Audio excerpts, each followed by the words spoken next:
Bonjour à tous, je suis Chloé Pupier, je suis ATER à l'Université de la Polynésie française et au sein de l'UMR EIO et je vais vous présenter mon projet de recherche qui porte sur la contamination en plastique des poissons consommés par les populations insulaires de Polynésie française. Donc tout d'abord, quelques généralités sur la pollution plastique. Les polymères synthétiques, que j'appellerai plastique par la suite, sont omniprésents dans nos vies quotidiennes. Et leur production n'a cessé d'augmenter depuis les années 50. Et une partie de cette production est recyclée, mais actuellement, c'est 12,2 millions de tonnes de déchets plastiques qui atteignent les océans chaque année. Donc, ces déchets sont retrouvés dans l'ensemble du compartiment marin, c'est-à-dire des eaux de surface aux sédiments des grands fonds, et ce même dans des zones éloignées de toute activité humaine. Ces déchets peuvent être transportés par les courants, et les gyres océaniques forment des zones d'accumulation massive de ces déchets, la plus prépondérante et la plus connue étant dans le Pacifique Nord, connue sous le nom du 7e continent. Ces déchets vont connaître des processus d'altération en surface du fait de l'action des vagues, du sel et des UV, ce qui va conduire à leur fragmentation en plus petites particules. Et donc on va appeler microplastiques les particules de plastique dont la taille est inférieure à 5 mm. Les microplastiques, soit dit en passant, peuvent être manufacturés tels quels, mais aussi provenir de la fragmentation de plus grosses particules de déchets.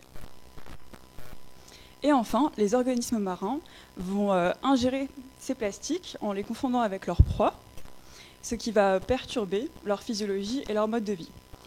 Donc, en gros, la pollution plastique est une menace globale pour les océans et les populations qui en dépendent du fait de son omniprésence et de son impact sur la vie marine.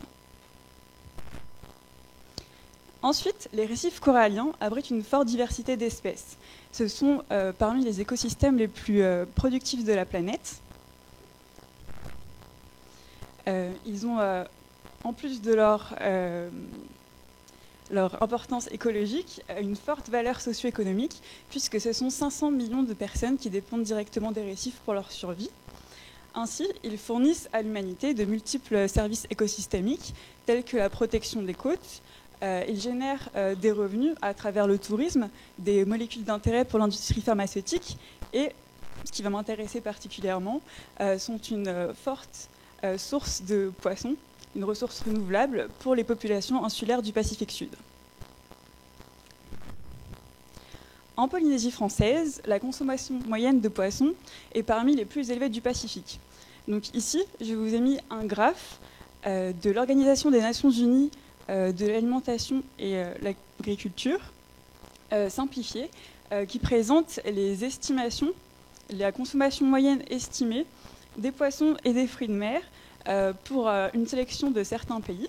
Donc vous avez la moyenne mondiale qui se trouve ici, la ligne verticale, à 20,5 kg par habitant. Et pour la moyenne des pays du Pacifique Sud, on se trouve à environ 40 kg par habitant. En Polynésie, on peut se placer entre 60 et 80 kg par habitant. Et si on s'intéresse après plus particulièrement à certains atolls pris isolément, comme Tikeo par exemple, là on va se retrouver carrément en tête de classement. Donc il y a une forte consommation en Polynésie et c'est principalement dû aussi à un potentiel de pêche très important grâce à une zone économique exclusive de plus de 5,5 millions de km². Donc la Polynésie a plusieurs filières de pêche, représentées majoritairement par la pêche hauturière, près de la moitié, dont un quart des stocks est exporté. Et ce qui m'intéressait dans le cadre de ce projet, c'est la pêche lagonaire, dont les stocks représentent 35%. Cette pêche lagonaire est plus traditionnelle, elle est artisanale et elle va être plutôt pour de l'autoconsommation, c'est-à-dire consommée par les familles. Donc, qui dit forte consommation de poissons, dit aussi forte exposition potentielle à des contaminants toxiques. Donc, ils peuvent être d'origine naturelle ou anthropique. Je ne vais pas reparler de la ciguatera, mais c'est un frein majeur à la consommation de poissons lagonaires. Il y a également les métaux lourds qui sont retrouvés en concentration de trace dans les poissons normalement, mais qui peuvent avoir aussi de fortes concentrations, surtout pour les poissons pélagiques comme le thon par exemple, un peu moins pour les poissons lagonaires. Et enfin les plastiques, dont l'exposition dans les poissons est connue depuis les années 50, mais on a très peu de données sur cette problématique en Polynésie.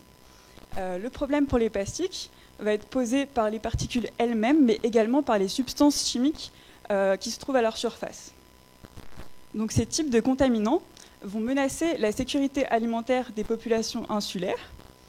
Et dans ma problématique qui s'intéresse particulièrement au plastique, il va y avoir une menace directe par la consommation de produits déjà contaminés par les plastiques, mais également par la diminution des stocks ou de sa qualité. Donc, qu'en est-il de la pollution plastique en Polynésie?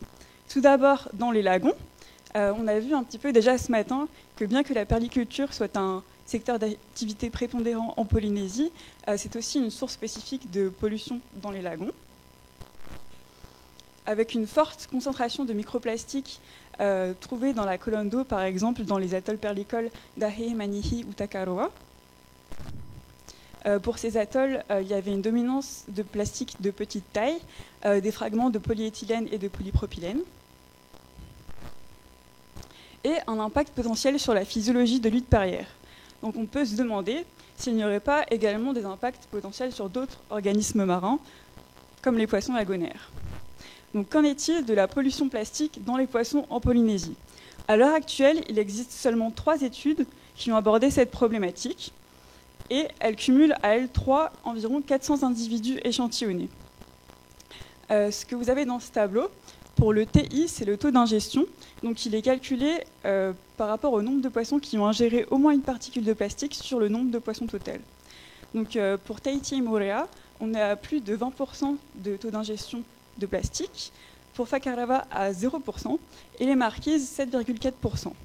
Donc en synthétisant un petit peu tous ces résultats, on peut dire qu'environ 1 poisson sur 5 aurait déjà ingéré du plastique en Polynésie française.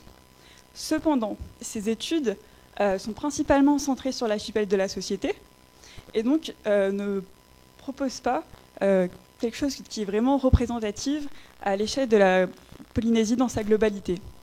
Donc ça va être le but de mon projet, de compléter cet effort d'échantillonnage déjà existant dans la zone, en caractérisant la contamination en plastique chez 3 espèces de poissons lagonaires qui sont consommées en Polynésie française, et de répondre aux questions suivantes. Donc, quel est le taux d'ingestion de plastique?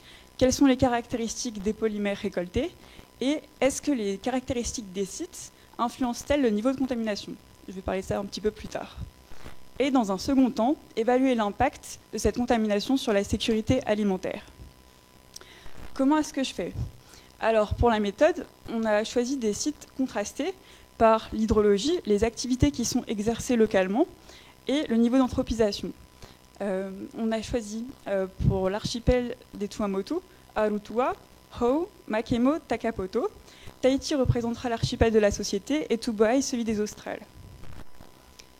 Donc, ces îles et atolls ont des activités assez spécifiques qui sont exercées localement, avec une forte activité perlicole, des parcs à poissons, des fortes activités agricoles, un passif avec le centre du Pacifique qui a engendré un boom démographique dans les années 60, ou alors une forte anthropisation pour Tahiti. C'est ce que vous avez ici, donc le nombre d'habitants en 2017. Ensuite, au niveau des espèces, on en a choisi 3, à commencer par le mérou camouflage, Epinophilus polyphécadion, qui est principalement trouvé au Tuamotu. J'ai oublié de le dire, mais ces espèces ont été choisies parce qu'elles étaient consommées en général et que leur zone d'évolution était plutôt restreinte au milieu lagonaire. Et on a choisi des espèces qui avaient des régimes alimentaires différents. Et donc celui-ci est un carnivore. Ensuite, le perroquet bleu, qui est présent dans tous les archipels et qui affectionne particulièrement les eaux claires. Celui-ci est un herbivore. Et enfin, le poisson soldat, présent dans les 3 archipels des sites sélectionnés, qui s'abrite dans des cavités récifales, qui est surtout actif la nuit, et mange principalement du zooplancton et des crustacés. Et ensuite, concrètement, comment est-ce que je procède? Donc, les poissons sont récoltés de manière artisanale par des pêcheurs locaux au fusil. ils arrivent ensuite au laboratoire où on va les disséquer. On va garder spécifiquement les viscères dans un premier temps. Les filets, j'en parlerai peut-être plus tard. On va digérer chimiquement ces échantillons.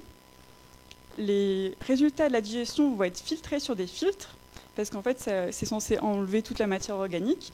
Et donc, sur ces filtres ne resteront que les particules de plastique potentielles. Et ensuite, on va quantifier ces particules de plastique par microscopie à épifluorescence.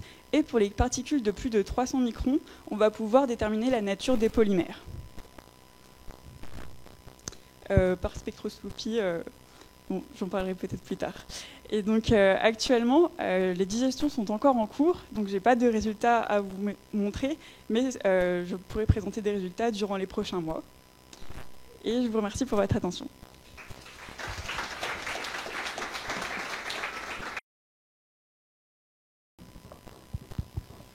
Oui, mademoiselle. Je crois que le plastique n'est pas un produit particulièrement toxique pour l'être humain. Est-ce qu'on a fait une étude sur les conséquences du point de vue sanitaire lorsque l'on mange un poisson qui possède des particules plastiques et un autre qui n'en possède pas? Et un autre qui n'en possède pas alors je sais que ça n'a pas de très bon goût, sans doute, le plastique, mais enfin, est-ce que c'est toxique? Les particules en soi ne vont pas forcément être toxiques, mais elles vont poser des problèmes au niveau du système digestif. Par exemple, provoquer un sentiment de satiété constant. Et c'est surtout les substances chimiques qui se trouvent sur ces plastiques qui vont poser des problèmes, par exemple des perturbations endocriniennes. Oui, merci beaucoup pour la présentation. J'ai une question qui rejoint un peu la question de monsieur. Ok, sur l'impact humain, bon, c'est différent. Par contre, il y a des données sur l'impact que ça peut avoir en termes, comme tu l'as dit, de budget énergétique finalement des poissons, aussi bien pour ce qui est blocage, contenu stomacal, etc. Mm-hmm. Ça, c'est un des paramètres qui, pour moi, à l'avenir, c'est le plus pertinent. C'est-à-dire que ces infos-là qui rentrent dans des modèles explicites où tu vas prédire les changements de traits d'histoire de vie, c'est-à-dire la participation aux pontes, les croissances, donc la susceptibilité à la prédation, tout ça, c'est des éléments qui peuvent être rentrés dans des modèles maintenant qui existent pour plein de poissons, d'invertébrés, etc. Mais ma question, c'était, est-ce qu'avec les résultats que tu vas sortir, en termes de présence, absence ou quantité, est-ce que ça, tu vas sortir des éléments qui sont transposables en termes d'ingestion et tu vois, en termes d'ingestion totale, comme si c'était une concentration spécifique en plastique que tu as. Parce que ça, tu en auras besoin si tu veux transposer ça à l'échelle de la dynamique de la pop, par exemple, à l'échelle du lagon. Alors, si j'ai bien compris la question, oui et non. En fait, mes résultats que je vais avoir, ça va surtout être une cartographie des niveaux de contamination dans les différents sites que j'ai présentés et au sein des différentes espèces. Mais j'ai des collègues qui travaillent sur la contamination de la colonne d'eau et des sédiments ou d'autres organismes. Donc, on va pouvoir éventuellement les comparer. Et après, c'était... Au niveau physiologique, non, je n'ai pas calculé des taux vraiment d'ingestion en soi. Il va falloir faire des expériences en laboratoire pour ça. C'est Enrico de l'ADN.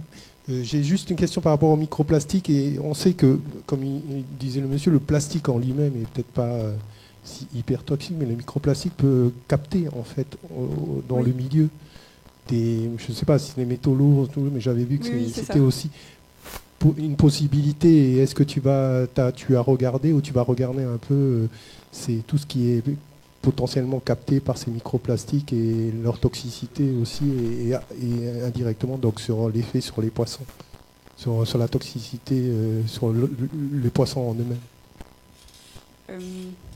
Alors avec la plateforme qu'on a au laboratoire, on va pouvoir déterminer la nature des polymères et on va potentiellement pouvoir avoir des indications sur vraiment ce qui se trouve sur la couche de surface, mais pas aller plus loin. Il faudrait établir des collaborations, je pense, pour faire ça.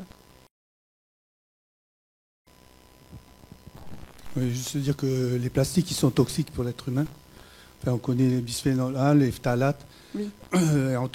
Mis à part ça, les plastiques, il y a souvent des colorants. C'est que les colorants aussi, ils peuvent avoir une activité cancérigène. Et donc les plastiques, ils ont une activité en tout cas sur le système endocrinien. Et puis on sait que certains ont une action sur provoquent des cancers.